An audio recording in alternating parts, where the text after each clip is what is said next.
കമ്മ്യൂണിസത്തിൻ്റെ അടിസ്ഥാന ആദർശം എന്താണ് എന്ന് നമുക്ക് മനസ്സിലാക്കാം. കമ്മ്യൂണിസ്റ്റുകാർ പലപ്പോഴും അവരുടെ വേദഗ്രന്ഥം പോലെ പരിഗണിക്കുന്ന പുസ്തകമാണല്ലോ കമ്മ്യൂണിസ്റ്റ് മാനിഫെസ്റ്റോ. അതിൻ്റെ 4-ാമത്തെ അധ്യായത്തിൽ കമ്മ്യൂണിസ്റ്റുകാരുടെ നിലപാട് വ്യക്തമാക്കുന്നുണ്ട്. അതിപ്രകാരമാണ്: the communist disdain to conceal their views and aims. They openly declare that their ends can be attained only by the forcible overthrow of all existing social conditions. Communist മാനിഫെസ്റ്റോയിൽ പറയുന്നത്, ഞങ്ങൾ മറച്ചു വെക്കുന്നതിൽ ലജ്ജിക്കുന്നു എന്ന് പറഞ്ഞാൽ ഞങ്ങൾ മറച്ചു വെക്കൂല. ഞങ്ങൾ ഓപ്പണായിട്ട് ക്ലിയറായിട്ട് ഞങ്ങളുടെ ലക്ഷ്യം ഞങ്ങൾ പറയാം.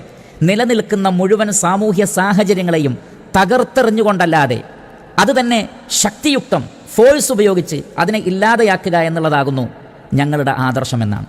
എന്ന് പറഞ്ഞാൽ സമൂഹത്തിൽ ധാർമ്മികമായി നിലനിന്നിട്ടുള്ള, കാലങ്ങളായി സാമൂഹ്യമായി നിലനിൽക്കുന്ന എല്ലാത്തരം വ്യവസ്ഥകളെയും തകർത്തെറിയുക എന്നതാകുന്നു ഞങ്ങളുടെ ലക്ഷ്യം എന്നാണ്. എന്ന് പറഞ്ഞാൽ ചില വ്യക്തികളുടെ മനസ്സിൽ ആ ഒരു കാലഘട്ടത്തിൽ തോന്നിയ പ്രത്യേക ആശയങ്ങൾ അത് ലോകത്തെ അടിച്ചേൽപ്പിക്കുകയായിരുന്നു യഥാർത്ഥത്തിൽ അവർ ചെയ്തിട്ടുള്ളത്.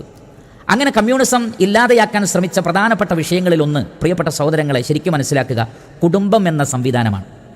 കുടുംബം എന്ന സംവിധാനം, ഒരു ഭാര്യയും ഭർത്താവും അവരുടെ കീഴിൽ മക്കളും അങ്ങനെ ജീവിക്കുക എന്നുള്ള സുരക്ഷിതമായ, സുഭദ്രമായ, ധാർമ്മികമായ ആ ഒരു സംവിധാനത്തെ ഇല്ലാതെയാക്കുക എന്നുള്ളത് കമ്മ്യൂണിസത്തിൻ്റെ ലക്ഷ്യങ്ങളിൽപ്പെട്ടതാണ്.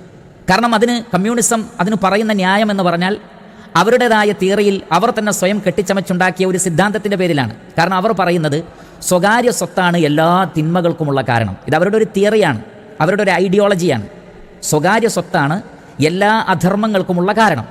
അതുകൊണ്ട് തന്നെ സ്വകാര്യ സ്വത്തിനെ ഇല്ലാതാക്കിയാലാണ് സകല തിന്മകളും ഇല്ലാതെയാവുക, മുതലാളിത്തത്തിൻ്റെ തിന്മകളൊക്കെ ഇല്ലാതെയാകുന്നത്. അതുകൊണ്ട് സ്വകാര്യ സ്വത്തിനെ ഇല്ലാതാക്കണം. ഈ സ്വകാര്യ സ്വത്തിൻ്റെ ഭാഗമായി അവർ എണ്ണിയതാണ് ഒരു വ്യക്തി തനിക്കായ ഒരു ഭാര്യ, ഇതെൻ്റെ ഭാര്യയാണ് എന്ന് പറഞ്ഞുകൊണ്ട് അവളെ കൂടെ നിർത്തുക, എന്നിട്ട് അതിലൂടെ മക്കളുണ്ടാവുക. അപ്പോൾ ഇയാളുടെ സ്വത്തുക്കൾ ആരിലേക്ക് ഒതുങ്ങും? ഈ ഫാമിലിയിലേക്ക് ഒതുങ്ങും. തൻ്റെ ഭാര്യയ്ക്ക്, ആ ഭാര്യയിലൂടെ ഉണ്ടാകുന്ന മക്കൾക്ക്. പിന്നീട് താൻ മരണപ്പെട്ടു പോയാലും ഈ സ്വത്ത് മക്കളിലേക്കാണ് പോകുന്നത്. അപ്പോൾ ഈ സ്വകാര്യ സ്വത്ത് സ്വകാര്യ സ്വത്തായി തന്നെ നിലകൊള്ളും.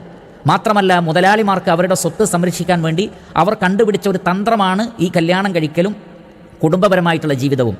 ഇത് ക്യാപിറ്റലിസത്തിൻ്റെ, മുതലാളിത്തത്തിൻ്റെ ഒരു നിർമ്മിതിയാണ്.